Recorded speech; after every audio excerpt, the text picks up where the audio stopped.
Hey guys, tonight we begin with something a little darker. A time of plagues, punishments, and pottage. We're diving into what life was really like during the Middle Ages. Forget the castles and chivalry Hollywood sold you. The truth? You probably wouldn't last a single day. So before you get comfortable, take a moment to like the video and subscribe. But only if you genuinely enjoy what I do here. And let me know in the comments where you're tuning in from and what time it is for you. It's always fascinating to see who's joining us from around the world. Now, dim the lights, maybe turn on a fan for that soft background hum. And let's ease into tonight's journey together.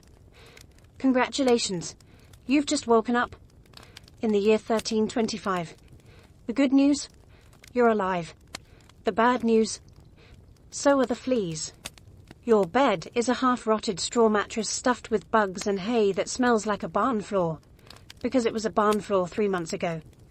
There's no memory foam, no pillows, and definitely no Egyptian cotton sheets. Just a wool blanket that hasn't been washed since last winter, and now weighs roughly as much as a small cow from the accumulated grime. You blink awake as the church bell clangs in the distance. It's the medieval version of an alarm clock, only louder, and somehow even less merciful.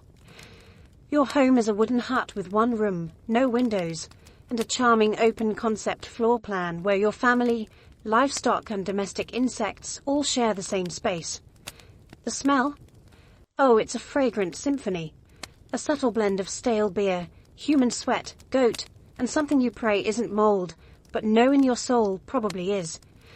Scented candles haven't been invented, and even if they were, they'd just melt on your dirt floor.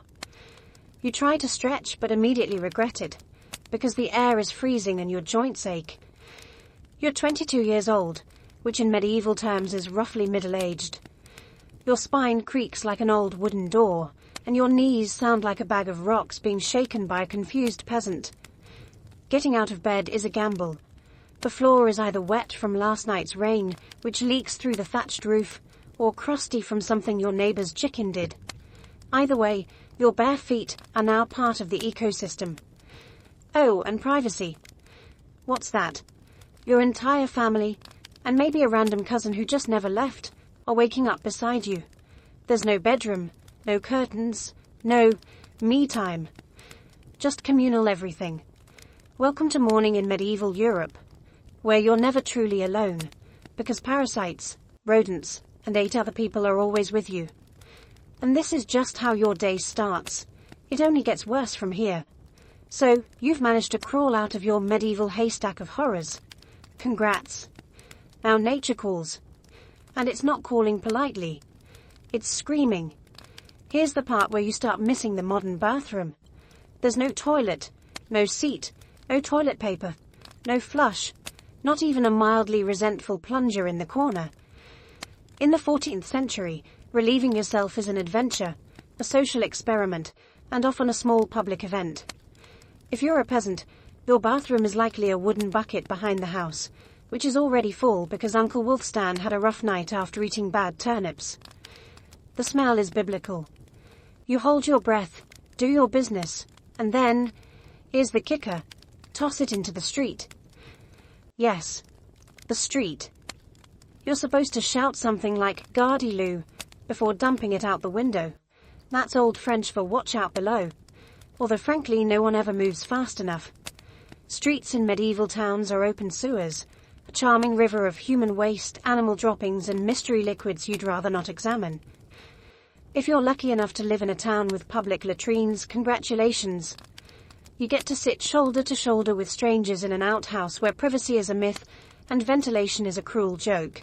You might make small talk, but try not to breathe too deeply. Toilet paper? Never heard of it. Most people wipe with straw, leaves, rags, moss, or, if they're feeling especially indulgent, a scrap of wool. Sometimes, nothing at all. Which might explain why handshakes weren't popular yet. And if you're in a castle, surely it's better, right? Well, sort of. You might have a garderobe, a hole in the wall that drops your waist directly into the moat. Great idea. Except that your enemies know this, and yes, attackers sometimes climbed in through the waist chute, Talk about entering through the back door. So whether you're a farmer or a baron, medieval toileting is a humiliation ritual.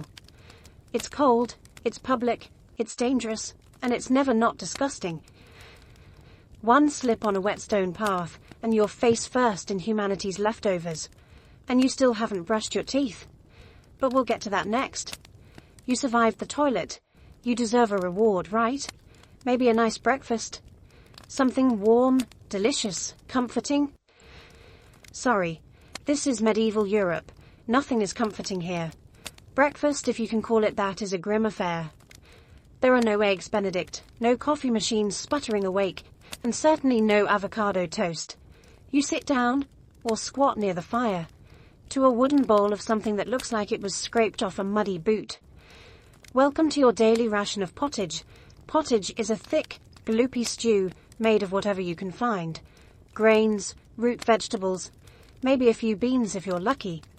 It's been simmering in the same pot for days, sometimes weeks, and new ingredients are just dumped on top of the old ones.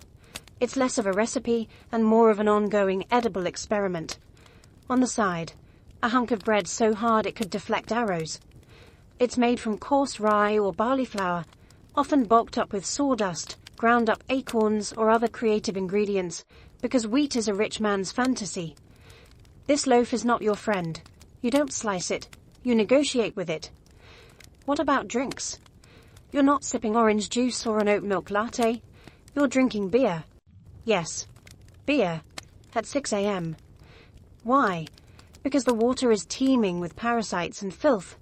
So you start your day with weak ale, low alcohol, high survivability. Kids drink it too. No one's happy about it, but at least it won't kill you. Immediately. Want some meat or cheese? Dream on.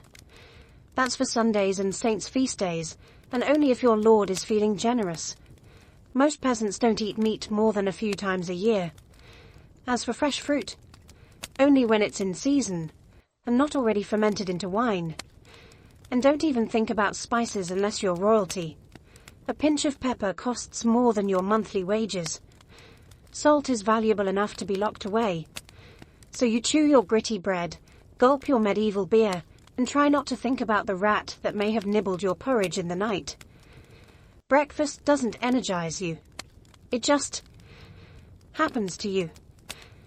And now that you're properly underfed, it's time to work, like your life depends on it. Because it absolutely does. So, you've eaten your sad medieval breakfast, and now it's time to get dressed. Not that it'll help. Your wardrobe consists of exactly one outfit. One. It's a rough wool tunic or linen shift that you've worn every day for months, possibly years. There's no such thing as seasonal fashion. There's just, wear this until it disintegrates or gives you a fungal infection. Underwear, optional. If you're lucky, maybe a linen undertunic. If you're not, well, you're going commando under layers of scratchy, sweaty wool, all lovingly stitched together by someone who probably had no idea what a seam was supposed to look like. There's also no washing machine, no soap, and absolutely no dry cleaner in sight. So your clothes are stained, stiff, and scented, like a compost pile that's been left to marinate in a pigsty. Even if you wanted to wash them, it's not easy. You'd have to haul water from a river or, well, heat it over a fire, scrub your tunic on a board with ashes or lye, and hang it in the sun, which is out approximately 3 days a year. And don't get me started on shoes. If you own any, they're made of untreated leather, barely stitched together, and offer as much arch support as a banana peel. Most peasants just go barefoot, through mud, through dung, through medieval landmines, aka sharp rocks and disease puddles. All this means one thing. Your skin hates you. You itch constantly. Fleas, lice and bedbugs live rent-free on your body. Everyone has them. Nobles, lousy, monks, itchy, children, walking insect farms. No one escapes. You'll be scratching your armpit with a wooden spoon while chatting with the local priest, and no one will even bat an eye. Your skin is raw from rubbing, your scalp a battlefield of bites, and if you develop a rash, well, too bad. There's no dermatologist, no hydrocortisone, no one to tell you it's probably scabies. You just keep on suffering. And if you're lucky enough to not get an infection, great. That rash will simply accompany you for the next 6 months like an unwanted medieval sidekick. Now that you're dressed in misery and wrapped in discomfort, it's time to head outside and start working yourself to death. Now that you're fully dressed in itches and damp wool, it's time to flash that morning smile. Except, you don't. Because in the Middle Ages, smiling is a dangerous game. Not emotionally, dentally.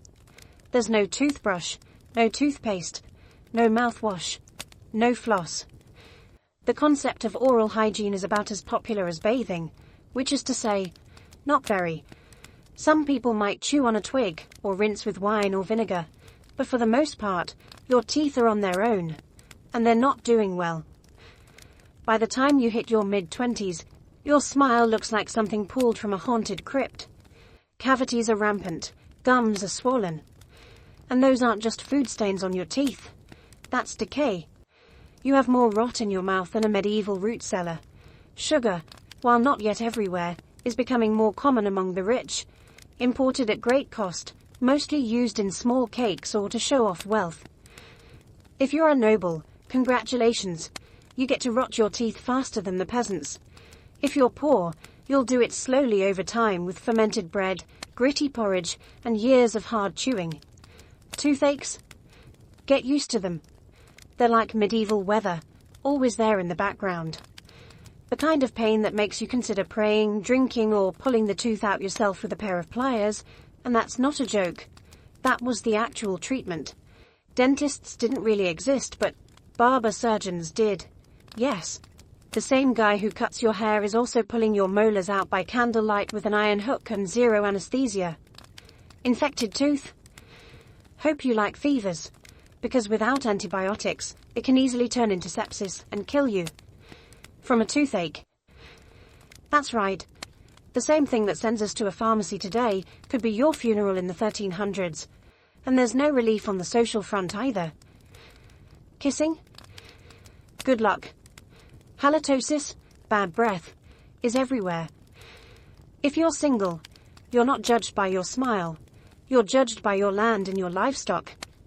In short, your mouth is a battlefield, and it's losing the war. Now that your teeth are throbbing, let's head outside. Because your real job, the one that will break your back, is just getting started. Time to head to work. Except there's no office, no desk, no coffee break, and no chance of promotion. Your job, if you're like 90% of the population, is simple. Don't die while laboring for someone else's comfort. You're a peasant. Congratulations. That means you work the land that belongs to a lord who probably doesn't remember your name. You rise with the sun and stop only when it disappears behind the trees. Your tools?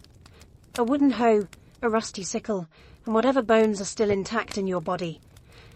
There's no weekend. There's no clocking out. There's only sunrise to sunset, 6 days a week. Sunday is off, but only if you're not harvesting, fighting off raiders, or praying feverishly for your infected toe to stop turning black. The work is brutal. Fields are ploughed by hand or with oxen, if you're rich enough to afford one. You dig ditches, sow seeds, pull weeds, and carry water until your spine begins to resemble the letter S. No one cares if you're tired. No one's asking how your mental health is doing. If you're a woman, surprise. You don't just do fieldwork. You also care for children, clean, cook, spin wool, feed animals, and pretend your husband's lice infestation isn't slowly migrating to your side of the bed. Children? They start helping out around age 5.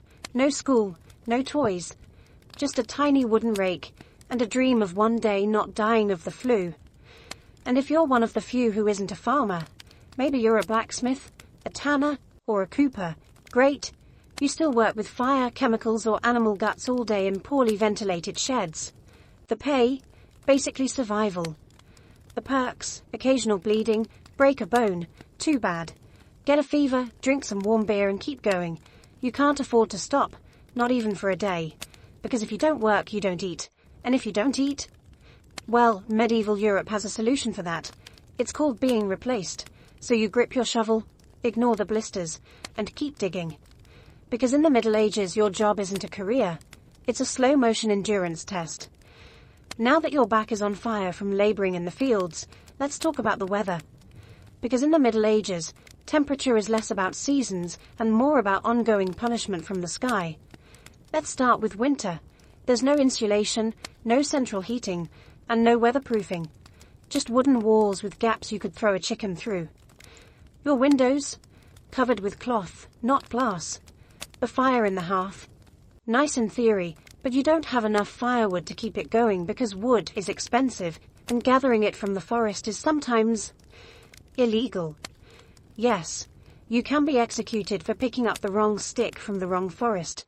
You bundle up in your one damp wool tunic, huddle near the dying embers, and still wake up with your nose frozen. Your feet, permanently cold, often damp. Your fingers, so stiff they feel like tiny medieval popsicles. Frostbite isn't diagnosed, it's just called bad luck. Now fast forward to summer. Sounds better, right? Wrong. In summer, your home turns into a clay oven. There's no fan, no cross breeze, and absolutely no deodorant. You sweat through your layers, but you can't remove them, because showing too much skin is scandalous. And also invites sunburn, insect bites, and social judgment.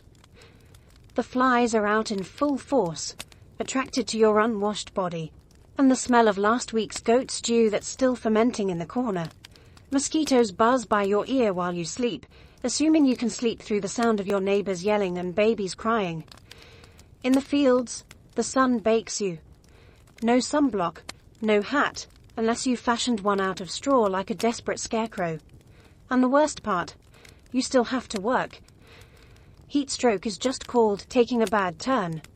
So you're either shivering in your own hovel, wondering if your toes will make it to spring, or you're sweating through your only pair of socks while your thighs chafe into oblivion. And the one thing that never changes, no matter the season, your clothes still itch, your food is still terrible, and your next job, still waiting. Welcome to climate control, medieval style. There is none. Feeling thirsty? Need to freshen up? Want to splash a little water on your face to wake up from this damp fever dream of a life?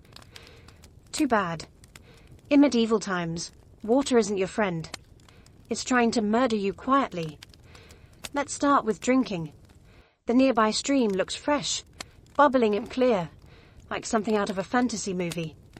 But spoiler alert, it's not. Upstream, someone just dumped a chamber pot into it. And if not that, then a dead pig is probably decomposing in it. Parasites, bacteria, and the entire microbial army of medieval Europe are waiting in every sip. That's why people drank beer. Yes, beer, even children. But before you imagine medieval kids doing cake stands, understand that it was small beer, weak in alcohol, strong in survival. Brewing boiled the water, so it was safer than whatever flowed through the town ditch. Wine was another option, if you were rich enough to afford it, and unconcerned with functioning properly before noon. What about bathing? Surely water was used for cleaning. In theory, yes. In practice, absolutely not.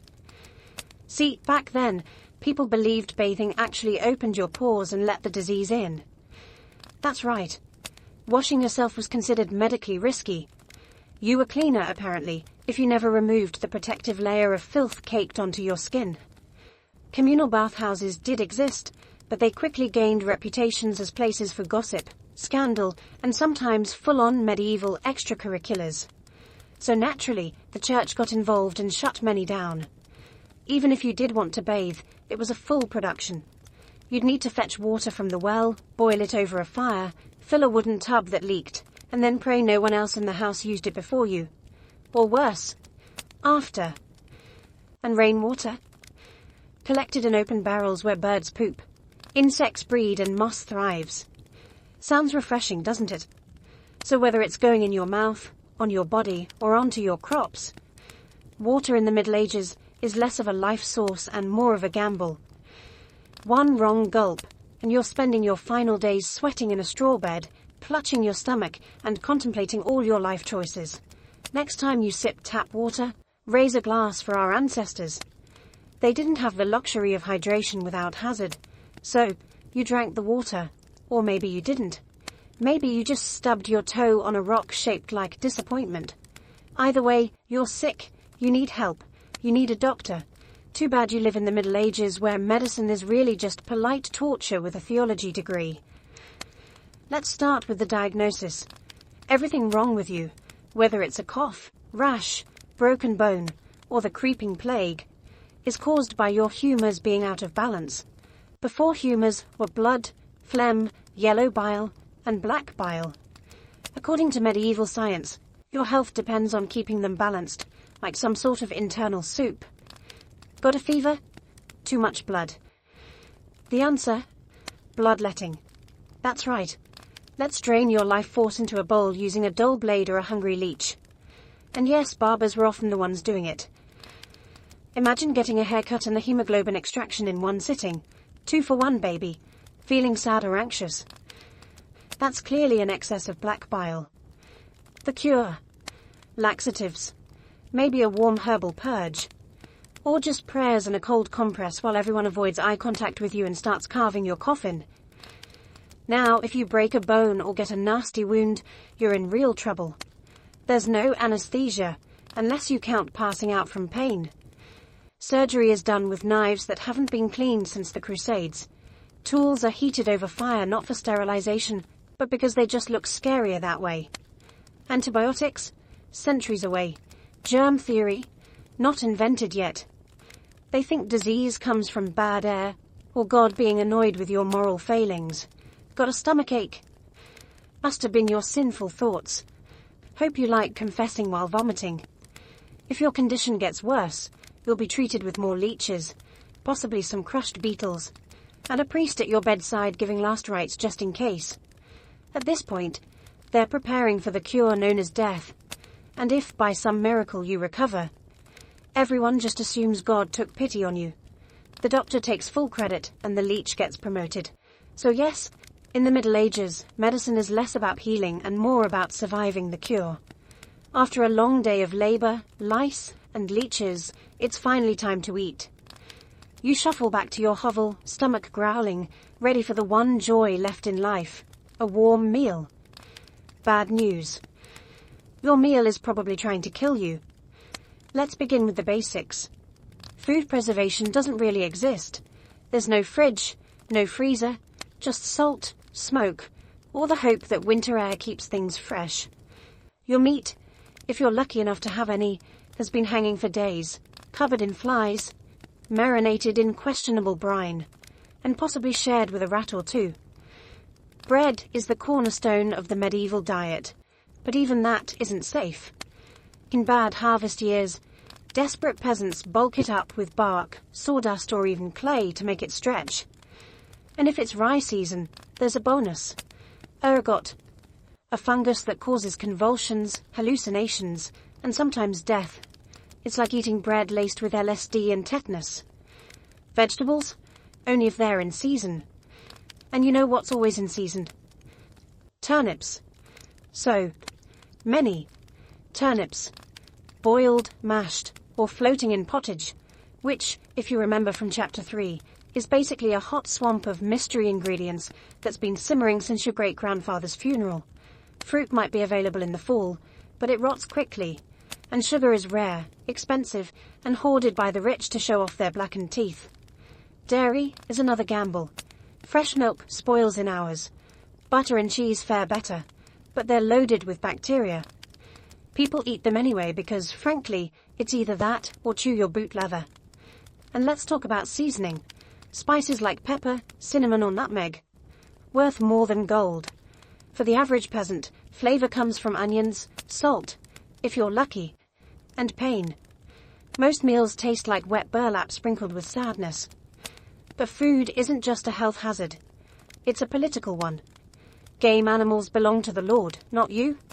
Caught poaching a rabbit. You could be fined, imprisoned or even executed. That's right, your dinner could get you hanged. So as you sit down to eat your grey stew by flickering firelight, remember, Every bite is a risk, but you eat anyway, because in the Middle Ages, food doesn't nourish, it tests you. It's evening now, you've worked, suffered, and barely digested your suspicious stew. You might think the day is winding down, but don't get too relaxed, because God is watching. So is the priest. And so is your neighbour Agnes, who will absolutely rat you out if you miss Mass. In medieval Europe, religion isn't just part of life, it is life. The church controls your calendar, your laws, your education, if you can read, your birth, marriage, death, and everything in between. Think of it as your spiritual landlord. And you're always behind on rent. Every day is structured around prayer bells. The town church bell rings in the morning, noon, and night. Not because people need reminders, but because missing prayer is a sin. Forget to bow. Sin. Eat meat on a Friday. Sin. Think about your neighbour's wife in that one dream. Double sin. And yes, hell is very real. Vividly real. Priests describe it in glorious detail. Rivers of fire, lakes of boiling blood, demons with pitchforks, and eternal wailing. If the plague doesn't scare you, eternal damnation definitely will. You can't read the Bible yourself because it's written in Latin, a language reserved for monks, clergy, and that one noble kid who's too good for dirt. You rely on the church to interpret everything for you. That means if the priest says your crop failure is because you didn't pray hard enough, well, time to kneel harder. Tithes, 1/10 of everything you own, are mandatory. If you grow wheat, you give wheat.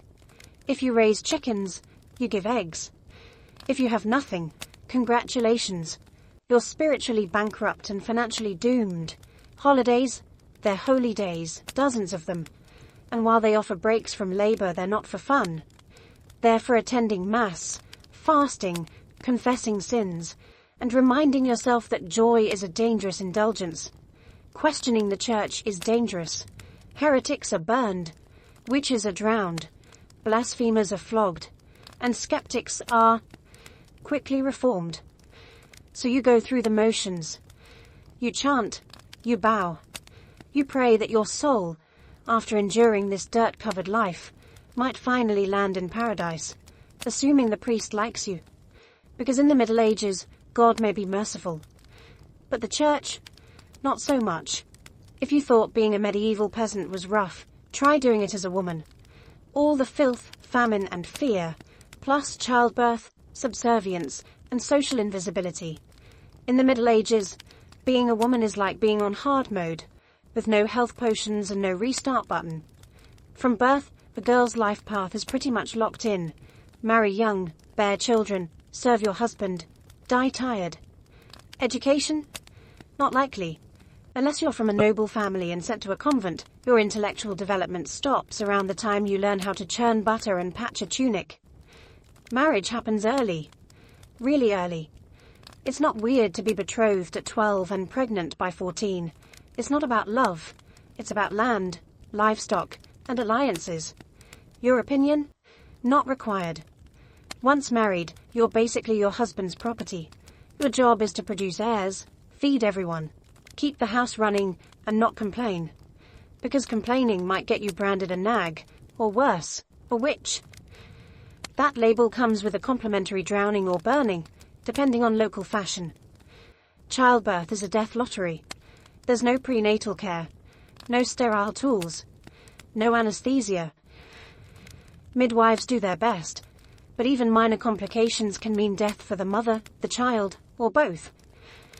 Some women survive 10 pregnancies. Many don't survive 2. But don't worry. Once the baby is out, your work increases.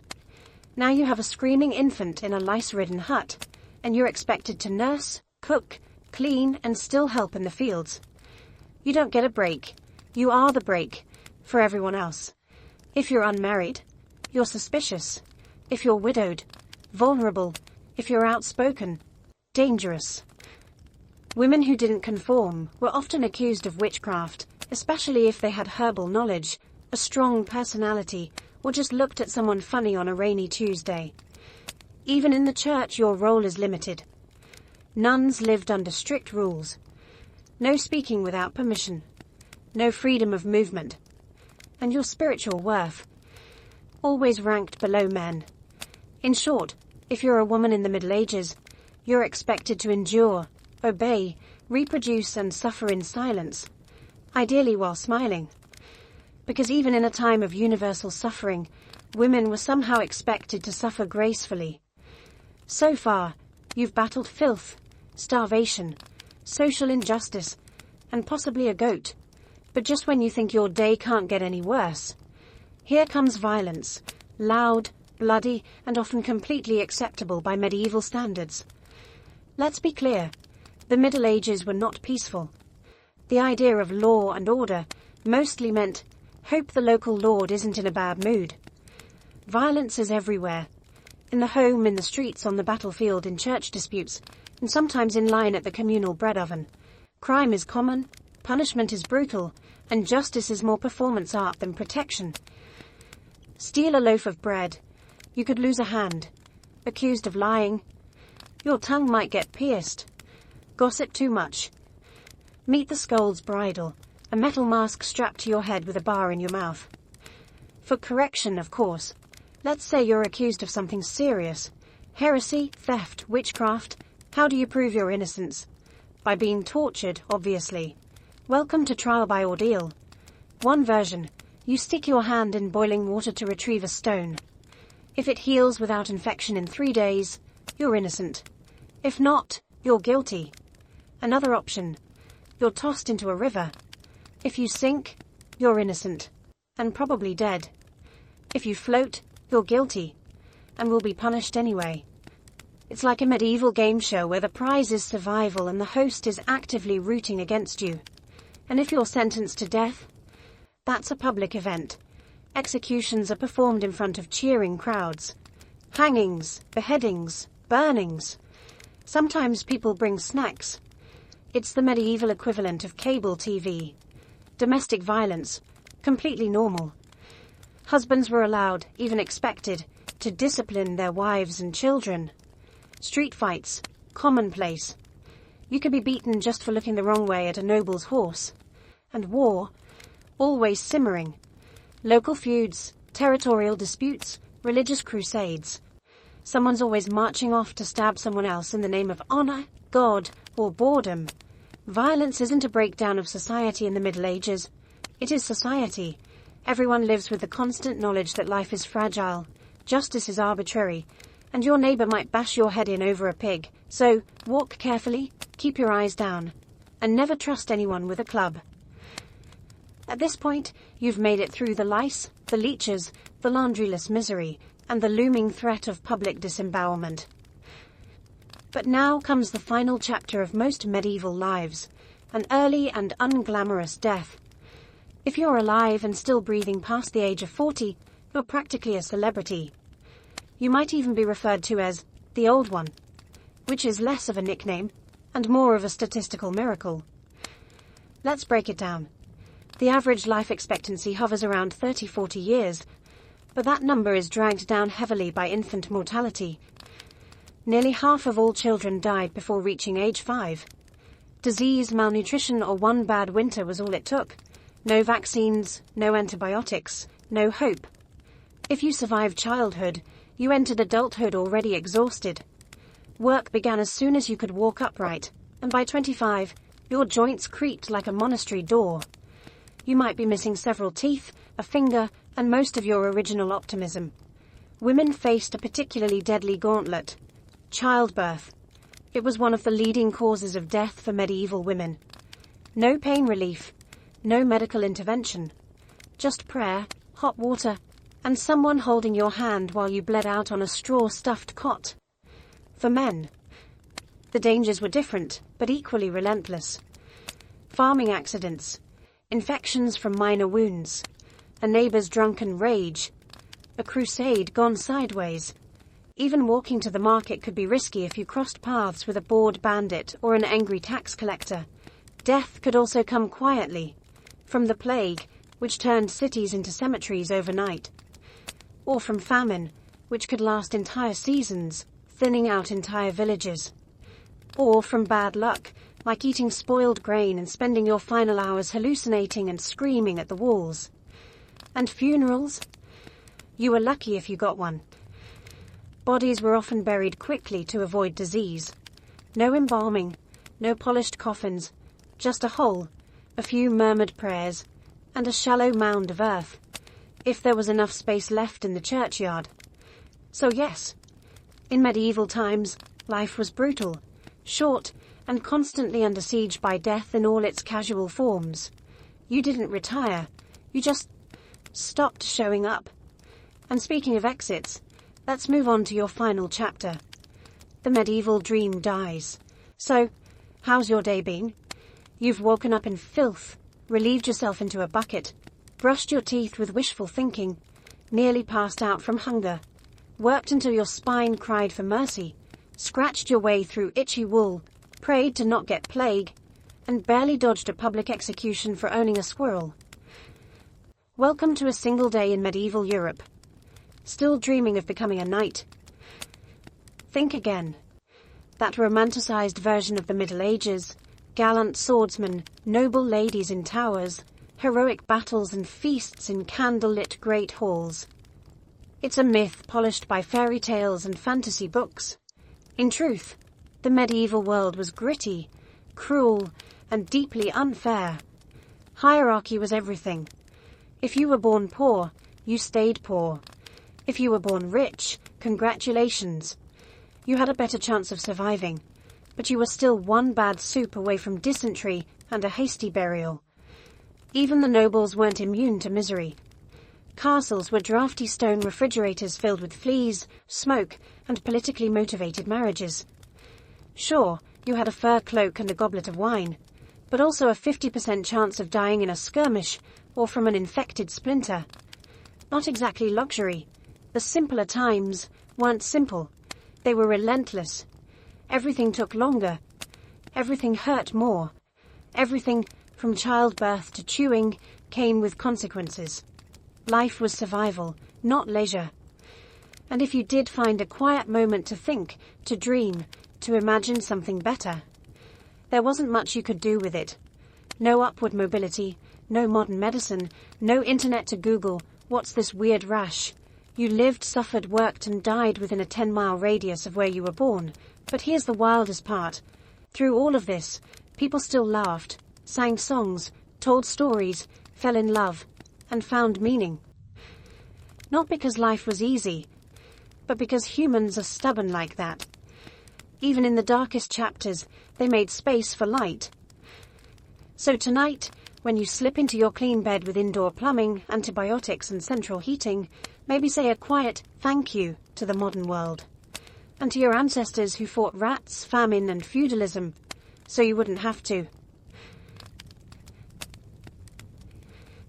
Long before she was Catherine the Great, Empress of all Russia, mistress of reform, and icon of ambition, she was simply Sophie.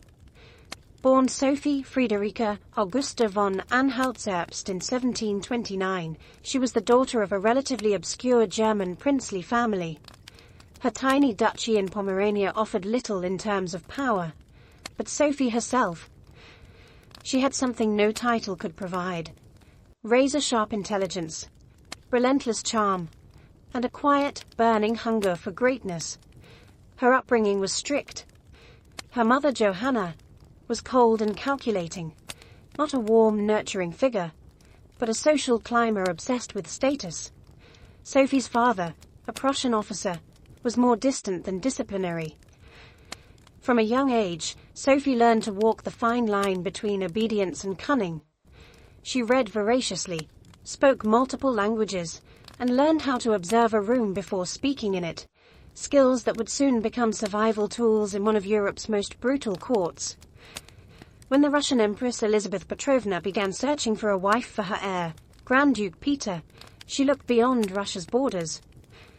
Peter himself was of German descent, and Empress Elizabeth believed a foreign bride, pliable and grateful, would be easier to control. Sophie fit the bill perfectly. Noble blood, Lutheran faith, which she'd be forced to abandon, and a reputation for both grace and humility. At just 14 years old, Sophie was summoned to Russia. She arrived in the freezing capital of St. Petersburg in 1744, wearing thin German fabrics and a diplomatic smile. Her mother pushed her forward like a chess piece. Sophie, however, had her own game in mind.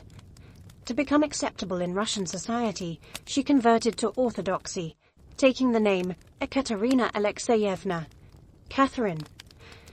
The ceremony was public, symbolic, and life-altering. She wasn't just changing religions, she was burning the bridge behind her, stepping into a foreign empire with no way back. No one watching that quiet teenage girl in a fur-trimmed coat could have predicted what would come next. Betrayal, revolution, enlightenment, and empire. But from the moment Sophie stepped foot in the Russian court, she stopped being a pawn and began planning how to become a queen. Catherine's marriage to Grand Duke Peter was meant to secure her place in Russian royalty. But from the very beginning, it felt more like a cage than a crown. Peter, heir to the Russian throne, was not the dashing prince of fairy tales. Awkward, immature, and obsessed with toy soldiers, he was far more interested in playing war games in his chambers than governing an empire, or showing affection to his new wife. Some accounts even suggest he refused to consummate the marriage for years. He idolized Frederick the Great of Prussia and resented the Russian court that had adopted him. In contrast, Catherine embraced Russia with a fierce determination. She learned the language, studied its history, and memorized Orthodox rituals. She wanted to belong. Peter wanted to escape. This mismatch wasn't just emotional, it was political. The Russian court was a viper's nest of gossip, paranoia, and brutal power games. Empress Elizabeth still ruled with absolute authority, but her health was in decline. Everyone knew a transition was coming, and everyone had an agenda. Catherine was watched constantly. Her letters were read, her friendships monitored, and her every move scrutinized. She couldn't trust her husband, her mother, who was still whispering in her ear on behalf of foreign interests, or even her servants. In this world, alliances could turn into accusations overnight. But Catherine was no fool. She learned to play the court's games quietly, cultivating allies in the shadows. She charmed military officers, made friends with scholars, and developed a reputation for dignity and restraint, a stark contrast to her husband's childish tantrums and open contempt for Russian traditions. Behind closed doors, Catherine began reading Enlightenment thinkers like Voltaire and Montesquieu. While others saw her as a young consort, she was building a vision, not just for herself, but for Russia, a nation of strength, education, and reason. But there was one problem. The longer Peter lived, the longer Catherine remained in limbo, a powerless wife to a man unfit to rule. So she waited, observed, and planned. She knew the Russian throne wouldn't be inherited, it would have to be taken. In 1762, after nearly 2 decades of waiting, watching and quietly maneuvering, Catherine saw her moment, and seized it with breathtaking precision. Empress Elizabeth had died, and Peter, now Peter III, was finally Tsar. But his reign began unraveling almost immediately. In just a few short months, Peter alienated the church, offended the nobility, insulted the army, and lavished praise on Prussia, Russia's longtime enemy. He reversed key policies, humiliated the clergy, and talked openly about divorcing Catherine to marry his mistress. The court, already wary of his erratic behavior, turned cold. The army, filled with generals loyal to Catherine, grumbled in corridors. Even ordinary Russians, devout and patriotic, saw Peter as a foreign puppet who mocked their traditions. Catherine, watching all of this unfold, made her move. In July of that same year, while Peter was away at his summer palace, Catherine launched a bloodless coup d'etat. Supported by key military officers, including her lover Grigory Orlov and his influential brothers, she rode through St. Petersburg in full regalia, was proclaimed Empress Catherine II, and won the allegiance of the powerful Imperial Guard. Peter, caught off guard and without allies, surrendered within days. He was taken into custody, and shortly after, found dead under mysterious circumstances. Officially, it was reported as a hemorrhoidal colic. Unofficially, it was murder. Catherine was now empress, not by birth, not by marriage, but by will, wit, and audacity. It was unprecedented. A foreign-born woman with no legitimate claim had taken the Russian throne without a single battle. But her real challenge was just beginning. She had to transform that bold grab for power into a lasting legacy. Would Russia accept her? Would the nobility respect her? Could she hold the empire together without falling victim to the same fate as her husband?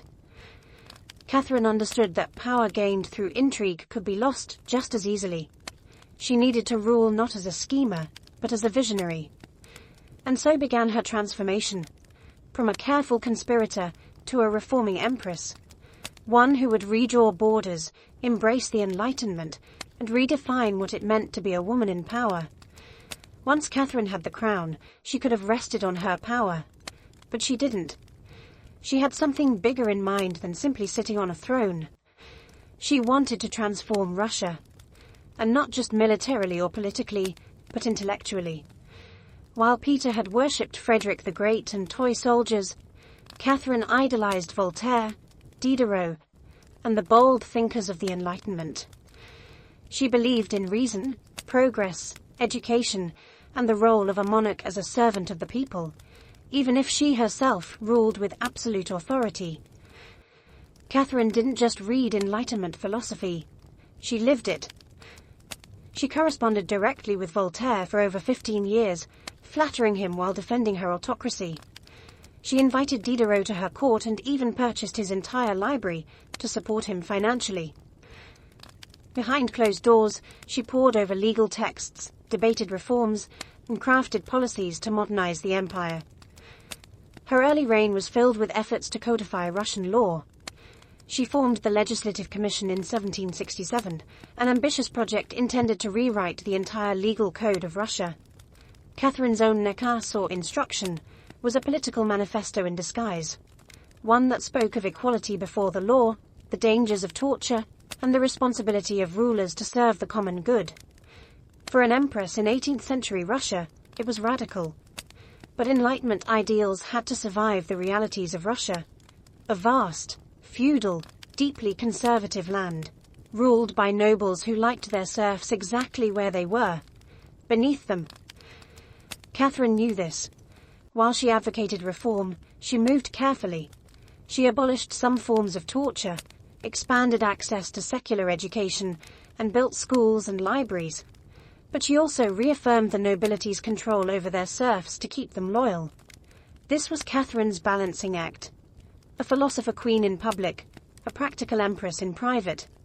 She walked a tightrope between ideology and survival, between the shining salons of Paris and the gritty politics of Moscow.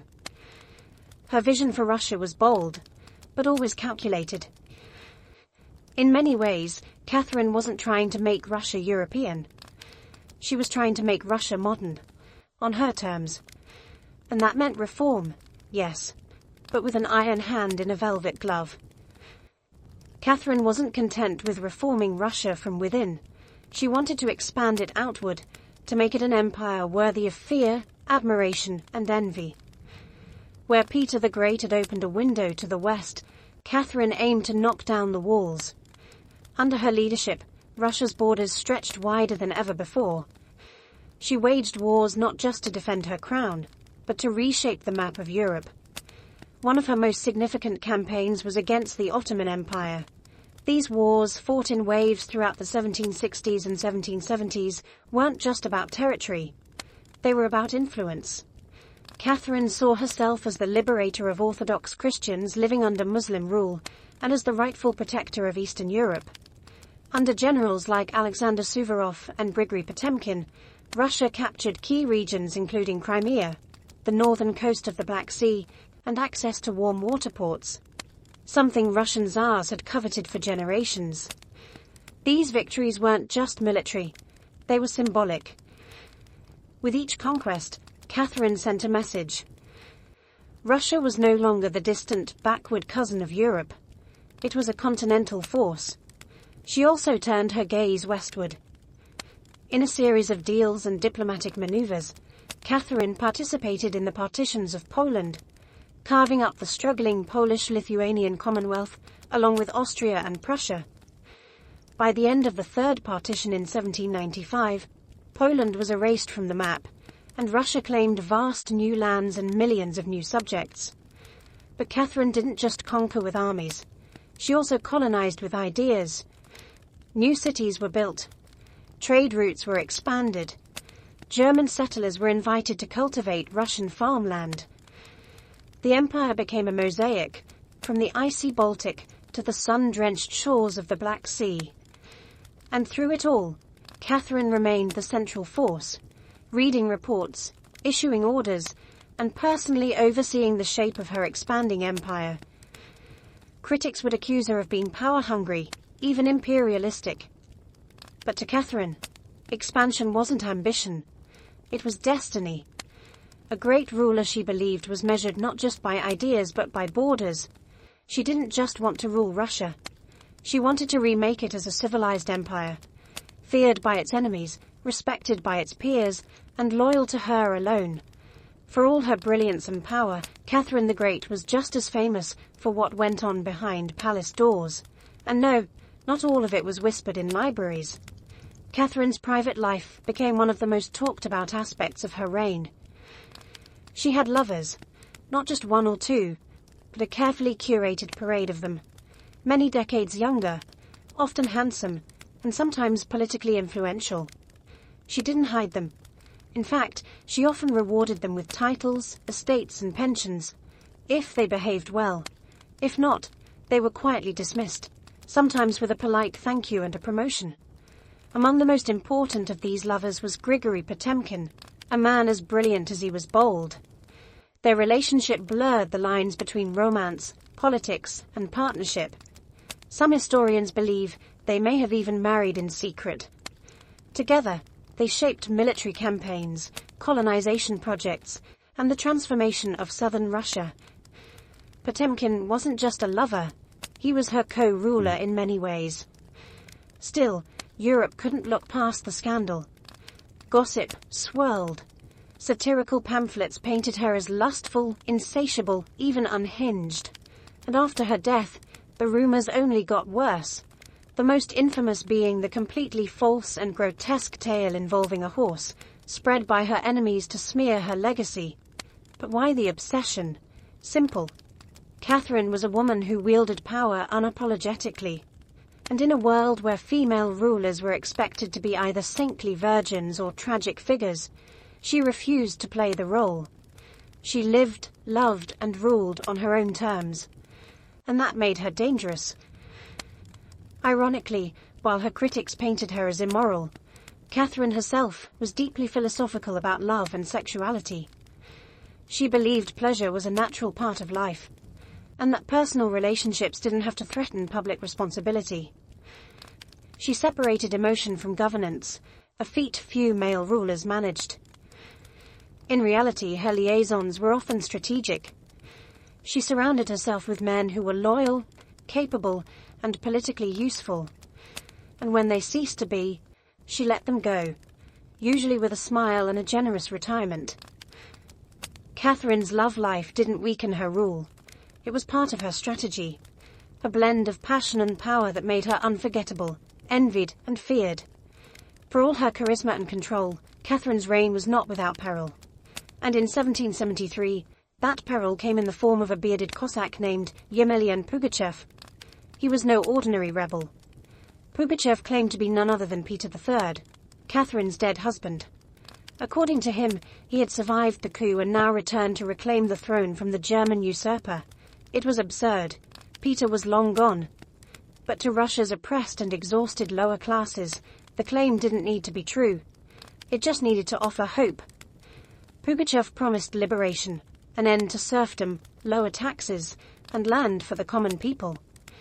His words lit a fire across the Volga River region, especially among Cossacks, peasants, and old believers. In a time when the gap between nobles and serfs had widened brutally, his promises sounded like salvation. The Pugachev Rebellion became the largest peasant uprising in Russian history. Towns were taken, fortresses fell, nobles were slaughtered. For a terrifying moment, it seemed as if the empire itself might fracture. Catherine was shaken. This wasn't a foreign war she could win with cavalry and treaties. This was a revolt from within. Her own people, rising against the system she ruled. But Catherine didn't panic. She acted. She dispatched professional military forces to crush the rebellion, ruthlessly. Pugachev's forces were defeated in 1774. He was captured, displayed in an iron cage, and eventually beheaded in Moscow, a public warning to all who dared follow. Afterward, Catherine doubled down on order and control. Her dreams of liberating the serfs quietly faded into silence. The rebellion had shown her the limits of enlightenment in a country still shackled by feudalism. She now leaned harder on the nobility, who offered loyalty in exchange for absolute control over their serfs. This was a turning point. The empress who once quoted Voltaire now prioritized stability over philosophy. Reform became cautious. Surveillance increased. Rebellion, even whispered, was to be stomped out before it had breath. Pugachev may have lost his head, but he left behind a warning that haunted Catherine. That power built on inequality could only hold so long before the storm came crashing through. By the time Catherine the Great approached the final years of her life, she had ruled Russia for over 3 decades, longer than any female ruler in Russian history. From the moment she seized power, she had defied expectations, reshaped her empire, and redefined what a woman and a monarch could be. Under Catherine's reign, Russia became a true European powerhouse. Its territory expanded by over 200,000 square miles, swallowing Crimea, parts of Poland, and stretches of the Black Sea coast. These weren't just military wins, they were strategic pivots, securing warm water ports and reshaping trade. But her legacy wasn't only drawn on maps. Catherine left a cultural mark as well.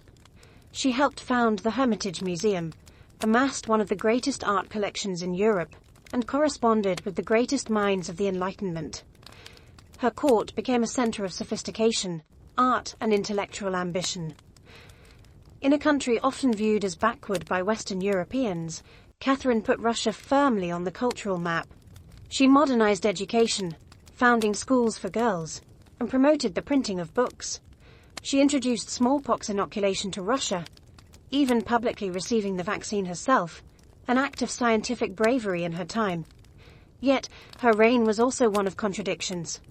While she admired Enlightenment ideals, she never freed the serfs. In fact, she extended serfdom deeper into Russia's territories. Her reforms, while impressive, remained mostly top-down, designed to polish the empire without truly transforming its foundations. Still, Catherine's rule brought stability and ambition. She understood that power was not inherited. It was crafted, managed, and constantly defended. She ruled not by divine right, but by force of will, political brilliance, and relentless calculation. She was called many things: a usurper, a tyrant, a reformer, a seductress. But above all, she was effective. When she died in 1796, Russia was wealthier, larger, and more formidable than it had been in centuries. She left behind a throne secure, an empire expanded, and a legend that would endure for centuries. Catherine didn't just reign, she ruled, with intellect, strategy, and an unapologetic grip on history. And in doing so, she became more than an empress. She became a myth. For all her power, expansion, and enduring legacy, Catherine the Great was still, at her core, a woman navigating a man's world and reshaping it in her image. Behind the imperial portraits and state decrees was someone deeply aware of how precarious her position was. She was not born Russian. She came to the throne through a coup. She ruled an empire that didn't want a woman in charge, and yet she not only endured, she thrived. Catherine was never content to be ornamental. She read constantly, wrote endlessly, and never stopped learning. Her daily schedule was intense: hours of reading reports, corresponding with foreign powers, editing state papers, and managing a court filled with rival factions. She wasn't content to simply sit on the throne. She walked the throne like a stateswoman born to it. She was also, in many ways, lonely. She surrounded herself with courtiers, lovers, and artists, yet wrote in her memoirs of how few people she could truly trust. Her son Paul, whom she distrusted and kept away from state matters, grew into a man she feared would undo all her progress. Her greatest emotional partnership, with Grigory Potemkin, faded into deep friendship, but his death in 1791 left a wound that never truly healed. Catherine crafted her image carefully. She understood the power of narrative and wielded it better than most monarchs of her age. She posed as Mother of Russia, enlightened monarch, warrior empress, and lover of the arts. But beneath those roles was a woman who had endured rejection, betrayal, scandal, and rebellion, and kept going. When she died in 1796, she left behind an empire transformed, but also questions. Could she have done more to end serfdom? Were her Enlightenment ideals compromised by politics? Was she more reformer or ruler? History remembers her by the title she never gave herself. The Great. It wasn't because she was flawless, or kind, or just. It was because she took power and wielded it on her own terms, in a time and place where women weren't supposed to have any. She didn't just wear the crown. She rewrote what it meant to deserve one. In the humid depths of the Chiapas jungle in southern Mexico, the ruins of Palenque whisper stories from the ancient Maya world. Towering temples rise above the canopy, their limestone faces eroded by time, but still brimming with secrets. And in 1994, one of those secrets revealed itself.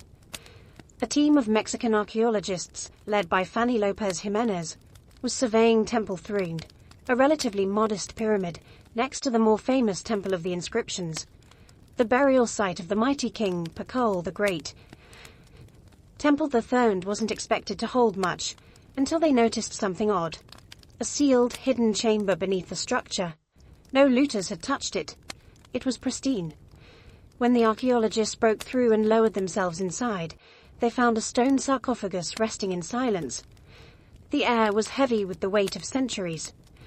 As they opened the lid, red dust rose like smoke.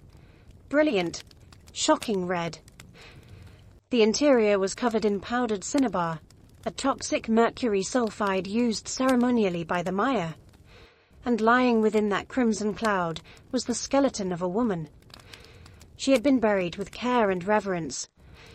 Her bones were fragile but intact, her skull still wearing a jade mask, and her body surrounded by funerary offerings. Necklaces, diadems, ear spools, all crafted from jade and shell. Everything about the burial screamed royalty. Yet no name was inscribed, no glyphs identified her. It was one of the richest female burials ever found in Mesoamerica. And yet, it was a total enigma. Why was she buried in red powder? Who was she? Was she a queen, a priestess, or perhaps even Pakal's wife? The researchers called her the Red Queen, and the name stuck. But even with modern forensics, they couldn't say for sure who she was. Only that she had lived around the 7th century, during the golden age of Palenque. Unlike most Maya tombs, hers had been hidden, untouched, and purposefully isolated. Her burial wasn't just ceremonial, it was spiritual. This woman wasn't meant to be remembered with words. She was meant to be remembered through ritual, through color, and through the mystery she left behind.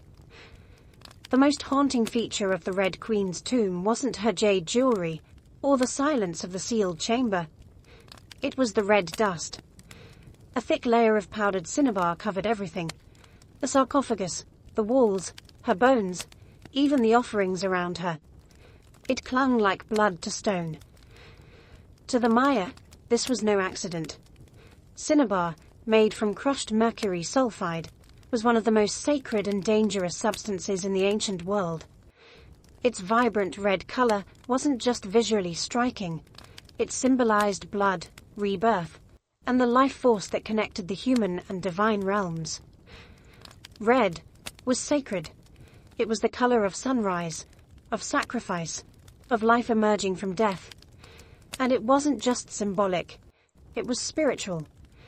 Covering the dead in cinnabar was a ritual meant to transform the body, preserving it not for eternity, but for transition. In Maya belief, death wasn't the end. It was a passage, a crossing into another cosmic layer. And so the Red Queen, whoever she was being prepared not just for burial, but for deification. But there's another layer to this. Cinnabar is toxic. Repeated exposure can lead to mercury poisoning, tremors, hallucinations, even death. The Maya likely didn't understand the chemistry, but they felt its potency. It was volatile, powerful, dangerous. To bathe a corpse in it was to declare, this person was no ordinary mortal. In Pelonk, very few were buried with cinnabar. Pakal the Great, the mighty king whose pyramid dominates the site, was one. His body, like hers, was also saturated in the red powder. That detail alone drew speculation. Was the Red Queen his wife, his mother, or someone of equal divine status? Her skull had been placed on a layer of jaguar skin, another sacred symbol. Around her, bone needles, obsidian blades, and miniature jade figurines hinted at rituals performed either during her life or in her honor at death. Every part of her burial told a story without words, a story of power cloaked in secrecy, a woman prepared to cross into the underworld, not in silence, but in ceremony, drenched in the color of sacrifice. Surrounding the Red Queen's crimson-drenched remains was a world of silence, broken only by the gleam of jade, shell, and obsidian. These were not mere ornaments. They were offerings, each one carefully chosen to accompany her on the journey to the Maya afterlife, the Xibalba. At her sides were jade necklaces, heavy and cold, their polished surfaces still radiant after 300 years underground. Jade was not just beautiful, it was sacred. The Maya considered it a symbol of eternal life. It represented the green of maize, the vitality of the jungle, and the breath of the gods.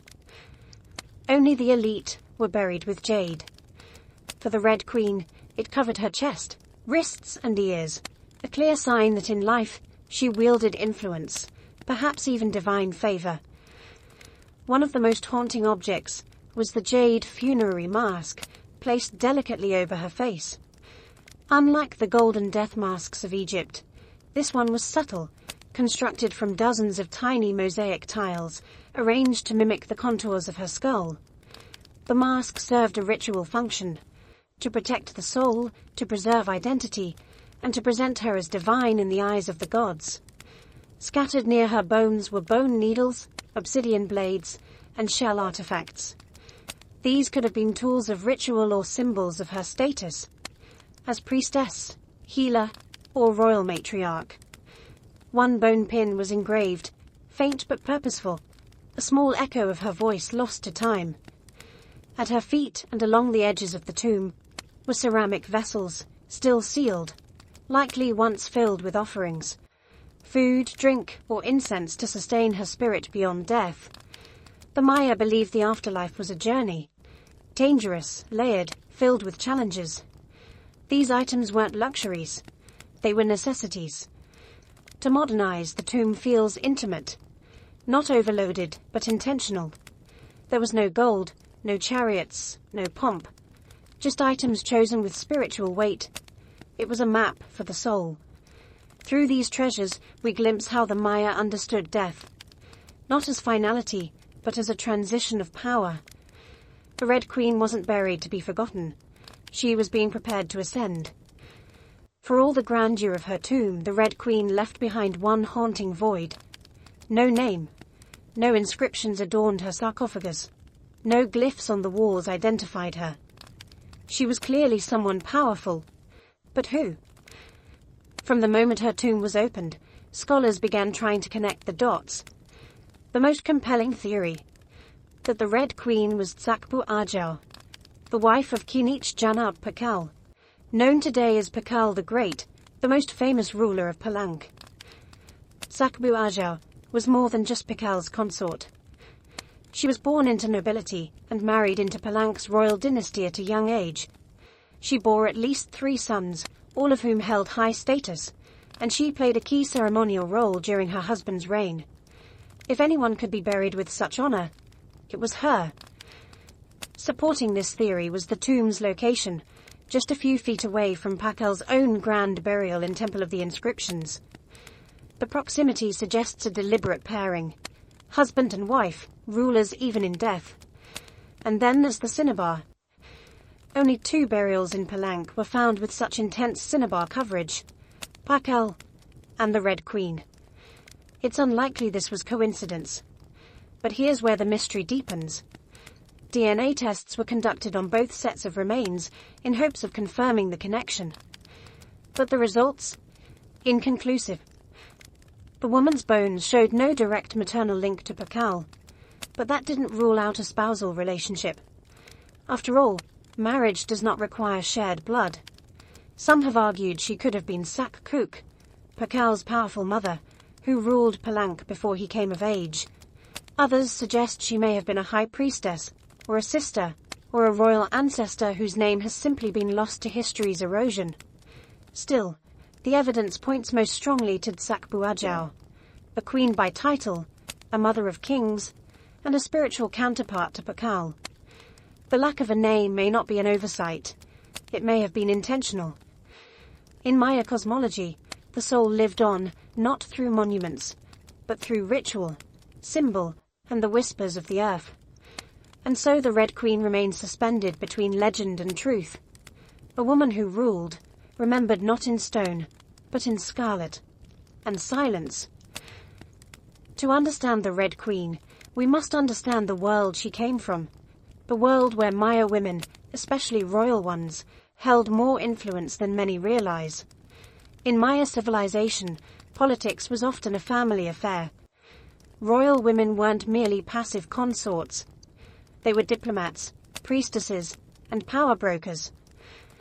They conducted rituals, sponsored temples, and played crucial roles in maintaining dynastic legitimacy. Their bloodlines were political capital, used to forge alliances and secure claims to the throne. Take Sak Kuk, for example, the mother of Pakal the Great. When the throne of Palank was left vacant, she took power herself and ruled as queen regent until her son came of age. She wasn't a placeholder. She was a ruler in her own right, issuing decrees and overseeing construction projects. Without her, Pakal may never have risen at all. And she wasn't an anomaly. Across the Maya world, in places like Yachilan, Naranja, and Calakmul, inscriptions show women performing major ceremonies, engaging in warfare diplomacy, and sometimes ruling outright. They were often portrayed in stelae and murals, dressed in elaborate headdresses and regalia, standing beside kings as equals, or sometimes above them. Their words were carved in glyphs. Their names were remembered, until they weren't.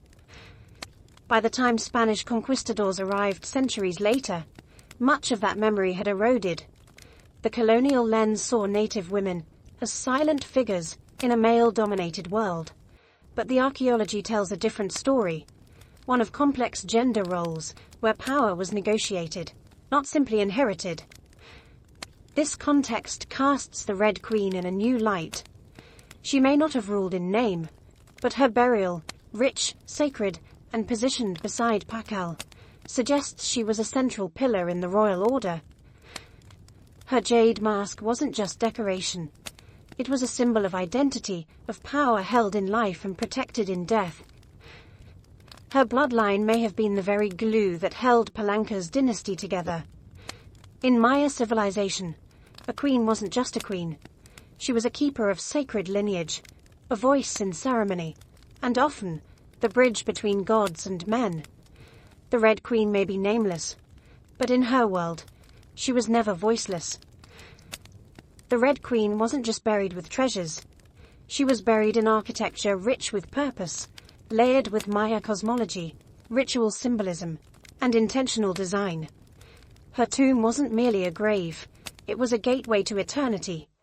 Her body was discovered inside Temple Third, one of the smaller pyramids within the heart of Palenque, yet its proximity to Temple of the Inscriptions, the resting place of Pakal the Great, is telling. These temples weren't built randomly. Their positioning was sacred, guided by astrology, myth, and dynastic legacy. Temple the Third rises modestly compared to its grand neighbor, but it hides something even more intimate. A sealed crypt, untouched by looters, perfectly preserved. It was constructed deep within the temple's core, accessible only by a steep, narrow staircase. The descent into her tomb feels almost symbolic, a ritual journey downward, into the underworld. The chamber itself is stark, made of cut stone, sealed tightly for over 1,300 years. No glyphs or murals cover the walls, no ornate carvings tell her story. But perhaps that silence is intentional. This was a space not for the living to interpret, but for the dead to transform. At the center, her sarcophagus sits like an altar. Crafted from limestone, it echoes the grand stone coffin of Pakal next door. While Pakal's lid is famously engraved with scenes of cosmic rebirth, the Red Queen's tomb is more subdued. The focus is inward, on the body, on the cinnabar, on the ritual of death itself, and yet there are subtle architectural cues that hint at meaning. The tomb is aligned east to west, a symbolic path mirroring the sun's journey from life to death. The chamber is small, but powerful. It feels deliberate, personal, a sacred enclosure for someone revered. Maya temples were cosmological tools, bridges between the heavens, the earth, and the underworld. To be buried in one was to be elevated beyond the human realm. The Red Queen's eternal home wasn't an afterthought. It was a carefully constructed shrine, a place where death became transformation. Her bones rest in stone, her essence in cinnabar, and her legacy in the architecture itself. A temple that speaks without words, telling us she mattered. To the ancient Maya, death wasn't the end. It was a threshold, a sacred passage into the underworld, known as Xibalba. And for someone like the Red Queen, this crossing was not only spiritual, it was political, cosmological, and deeply ritualized.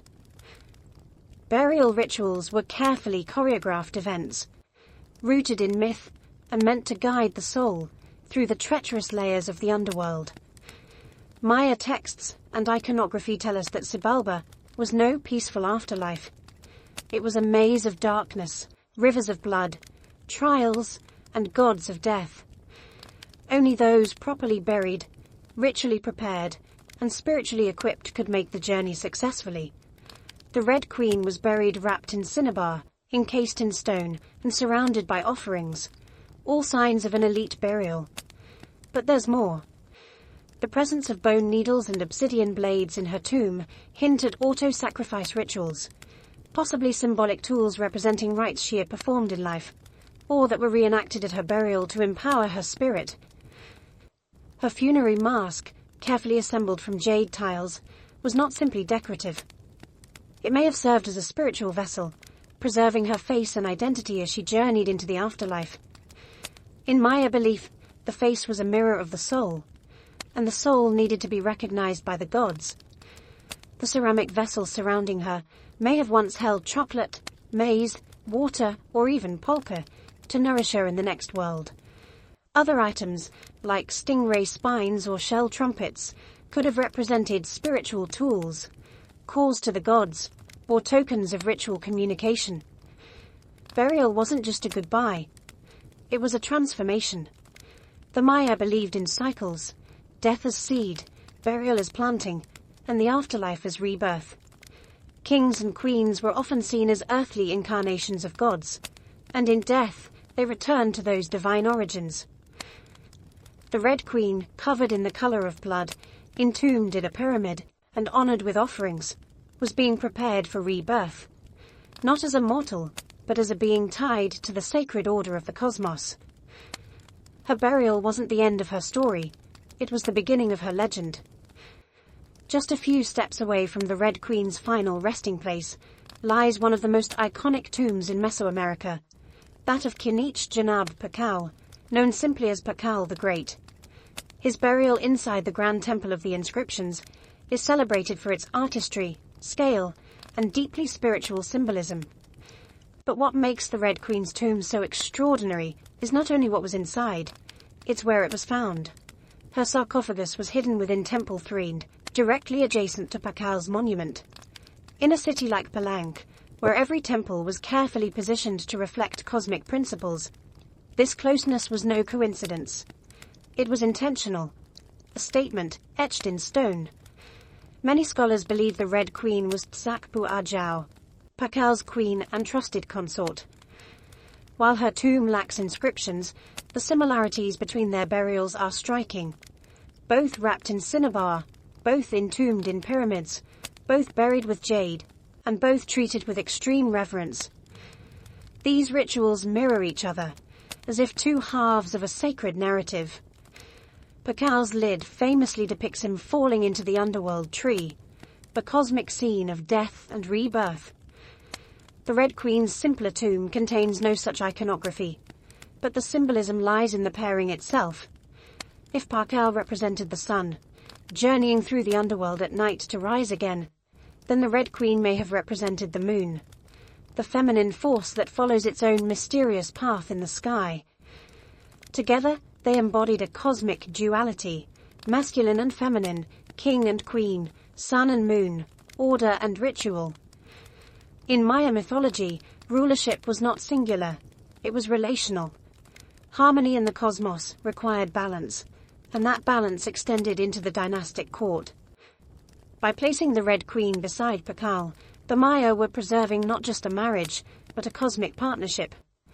Their proximity in death may have mirrored their roles in life, a queen not behind, but beside her king, sharing not just a throne, but a legacy.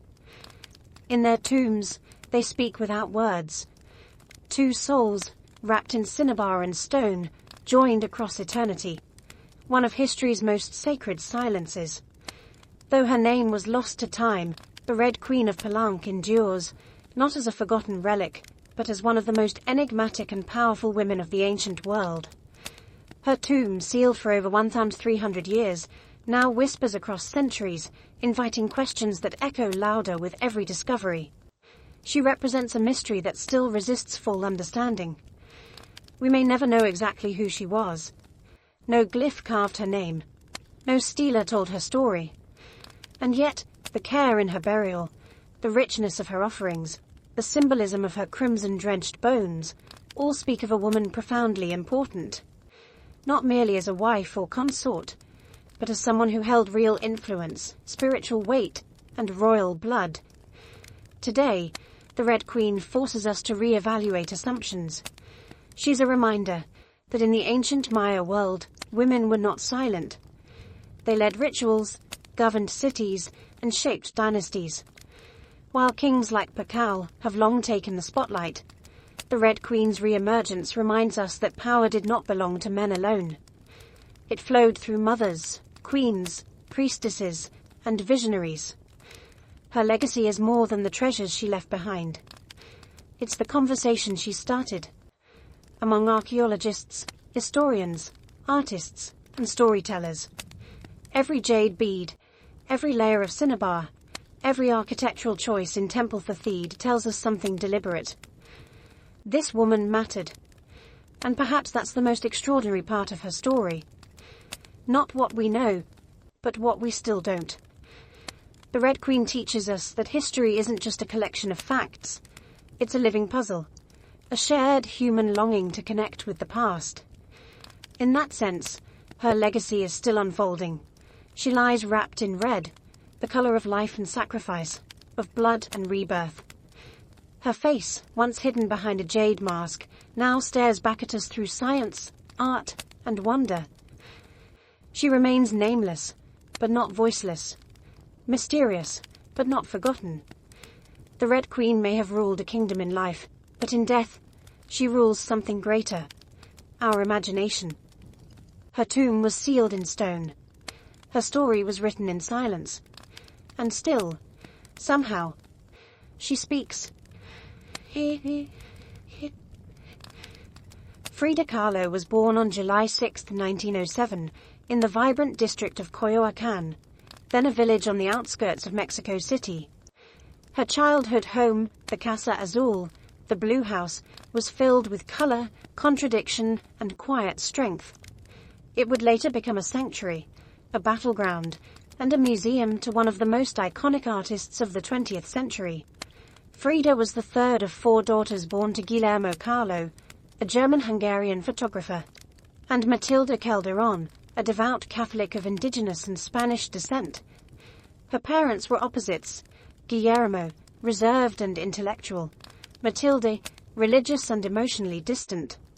Frida would inherit her father's introspection and artistic eye, but also her mother's fierce resilience.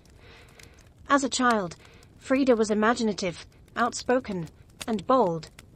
She read voraciously and asked questions most adults didn't want to answer. But at the age of 6, she contracted polio, which left her right leg thinner and weaker than the other. A physical difference she tried to mask with long skirts, but never allowed to limit her spirit. The illness left her bedridden for months and isolated from other children. During this time, she grew close to her father, who encouraged her to exercise, ride bicycles, and stay mentally sharp.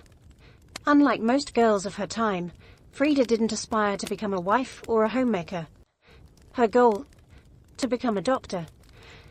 She enrolled in the prestigious National Preparatory School in Mexico City at age 15, one of only a handful of girls accepted. There, she stood out not just for her intelligence, but for her rebellious wit, radical thinking, and unique sense of style. She joined a group of young intellectuals known as the Cachuchas, who debated philosophy, literature, and politics. Frida was drawn to revolution, to ideas that challenged tradition. But even in those early years, before the bus crash that would define her body, and before the fame that would define her legacy, Frida Kahlo was already painting herself into the world, with sharp edges, unapologetic ideas, and an identity too big to fit inside anyone else's expectations. She wasn't just growing up in Coyoacán, she was preparing to remake herself entirely. On September 17, 1925, Frida Kahlo's life was split in two: the girl she had been and the woman she was forced to become. That afternoon, she boarded a wooden bus with her boyfriend, Alejandro Gomez Arias, after school. They were laughing, teasing each other, and probably arguing. Frida never did anything halfway. But moments later, the bus collided with a streetcar, and in an instant, her future unraveled into pain, metal, and silence. The crash was horrific. The streetcar crushed the bus against a wall, splintering wood and flinging passengers. Frida was impaled by an iron handrail. It entered her left hip and exited through her pelvis. Her spinal column fractured in 3 places. Her right leg shattered. Her foot dislocated. Her collarbone and ribs broke. Her shoulder was dislocated. Her abdomen was pierced. She was just 18 years old. A man covered her with a borrowed overcoat. Someone else noticed her body was sparkling, not from blood, but from the gold powder she had been carrying in a pouch. It had exploded on impact, dusting her broken form in what looked like glittering ash. Frida was taken to the Red Cross hospital and underwent numerous surgeries over the following months.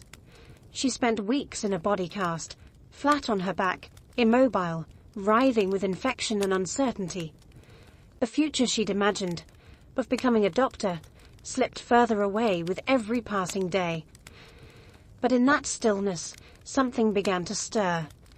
Her father gave her brushes. Her mother rigged a special easel to hang above her bed. A mirror was placed on the canopy so she could see herself. And there, lying in plaster and agony, Frida began to paint, first out of boredom, then out of obsession. Her first subjects were her own reflection, because she was all she had. But what emerged wasn't vanity. It was survival. The crash had broken her physically, but it had also opened a door into her own mind, her own body, and eventually into the surreal language of pain and identity that would define her art. The girl who wanted to heal others now began healing herself, one brush stroke at a time.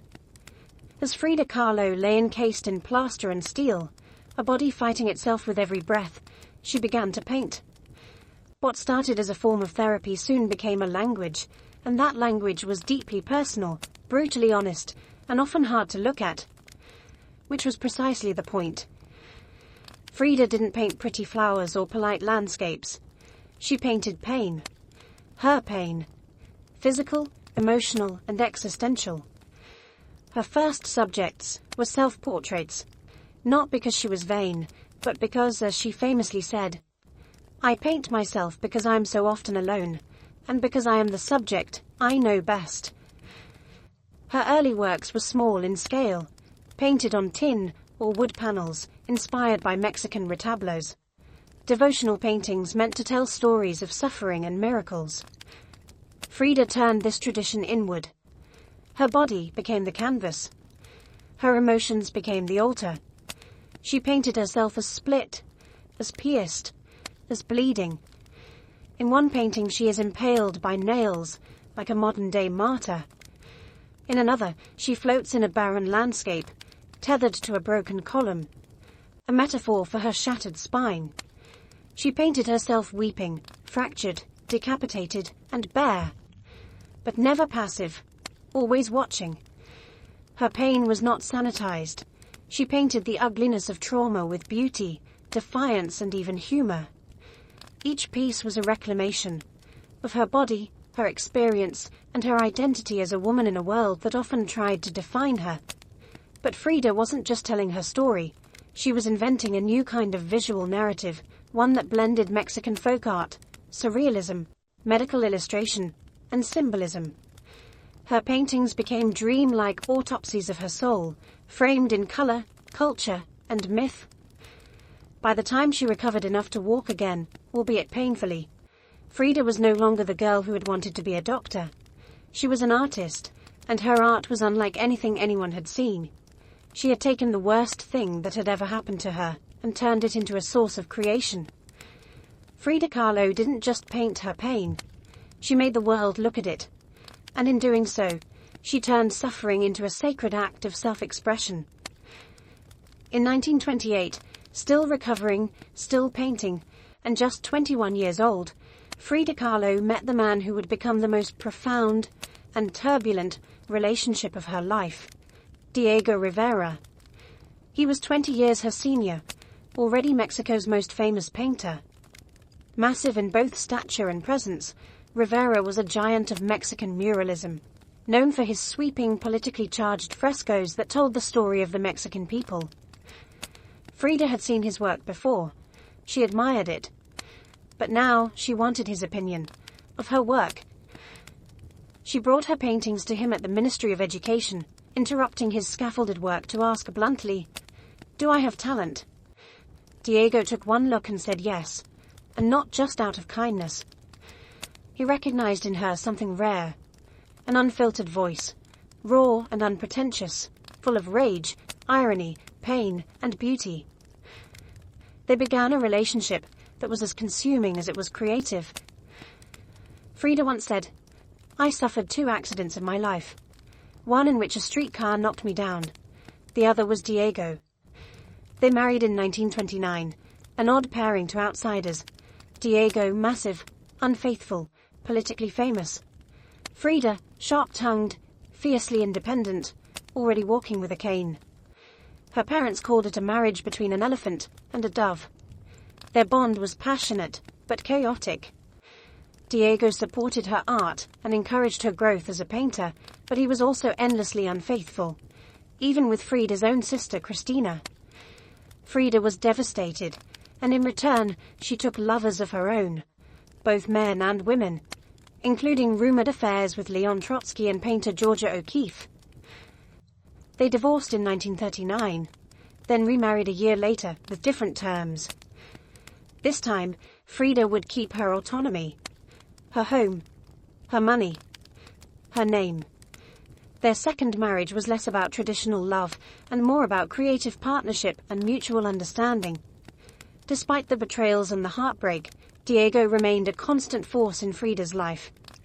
He challenged her, he wounded her, but he also believed in her, as an artist, as a revolutionary, and as a woman who could redefine what painting could be.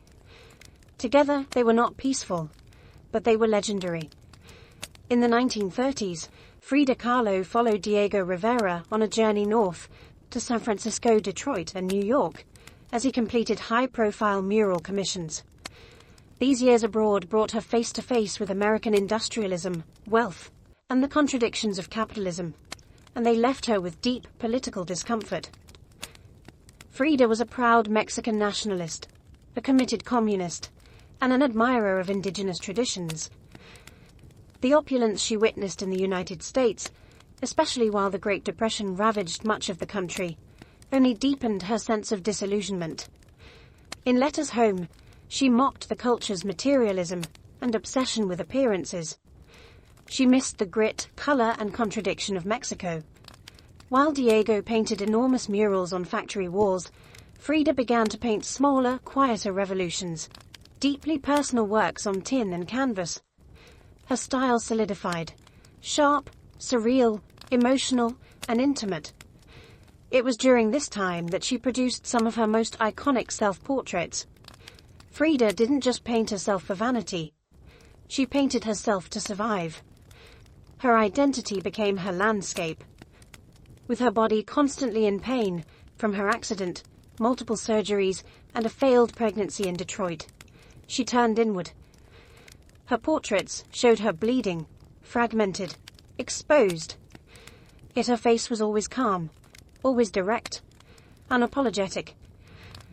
One of her most powerful works, Henry Ford Hospital, shows her lying on a hospital bed, crying, surrounded by floating symbols of loss. A fetus, a snail, medical equipment, a cracked pelvis. It was raw, graphic, and deeply emotional. A canvas that bled with truth. Back in Mexico, Frida immersed herself in leftist politics. She and Diego welcomed Leon Trotsky into their home while he lived in exile. Frida wore Tijuana dresses, traditional indigenous garments, not just as fashion, but as a political and cultural statement. Her art was never disconnected from her beliefs. Her identity, her body, and her ideology all intertwined in her work. While Rivera was painting murals of revolution, Frida painted its human cost, the body in pieces, the mind on fire, and the self always staring back. In exile and in illness, she became not just a painter of pain, but a painter of resistance. When Frida Kahlo returned to Mexico in the late 1930s, she was no longer just Diego Rivera's wife. She had become something else entirely. A force. An artist whose work radiated with raw honesty, surreal symbolism, and cultural identity. Back in her homeland, she stepped fully into herself. Her Casa Azul in Coyoacán became a sanctuary of color and contradiction. Bright cobalt walls, yellow trim, Aztec statues in the garden, monkeys and parrots wandering freely. The house was a living extension of Frida's imagination. It was a blend of tradition and rebellion, elegance and earth. Here, she surrounded herself with pre-Columbian artifacts, hex votos, folk art, and revolutionary books. She wore bold Tijuana dresses, wove flowers into her hair, and painted amid the scent of copal incense and the sounds of mariachi on the street outside. This period marked an explosion of creativity. Her paintings became more intricate, more symbolic, and more political. Works like The Two Fridas revealed a divided self, one in European dress with a bleeding heart, the other in indigenous clothing, strong and composed. It was Frida's visual autobiography, a portrait of love, loss, and heritage. In 1939, she exhibited her work in Paris, where artists like Picasso, Breton, and Kandinsky praised her fiercely original style. But even among the surrealists, Frida stood apart. When André Breton tried to label her as one of their own, she pushed back. "They thought I was a surrealist," she said. "But I wasn't. I never painted dreams. I painted my own reality." She painted Mexico, not the romantic postcard version, but the living, breathing country she adored. Her work pulsed with symbolism, skeletons, hummingbirds, hearts, thorns, corn, and blood. She honored the indigenous roots of her homeland while unmasking the violence of its past and present. But even as her artistic voice grew stronger, her health continued to decline. Multiple surgeries, infections, and chronic pain became daily realities. Still, she painted through it, propped up in bed, torso bound in corsets, fingers clenched around the brush. Frida had returned to Mexico not to rest, but to reclaim her power, through paint, through politics, and through her fearless embrace of the self. As the 1940s wore on, Frida Kahlo's body continued to betray her. Her spine was deteriorating. Her right leg was constantly infected. She underwent more than 30 surgeries in her lifetime, often in grueling succession. At times, she was bedridden for months, encased in body casts or immobilized by traction devices that stretched her bones apart. But still, she painted. Each canvas during these years became both a release and an act of resistance. Her works grew darker, more defiant. She painted with a clarity sharpened by pain, refusing to hide behind metaphor. In The Broken Column, she presents herself split down the middle, her body pierced with nails, a cracked ionic column replacing her spine. Yet her face is stoic, her gaze unflinching. Pain for Frida was no longer just a subject. It was her companion, her antagonist, her muse. Her political voice also grew louder.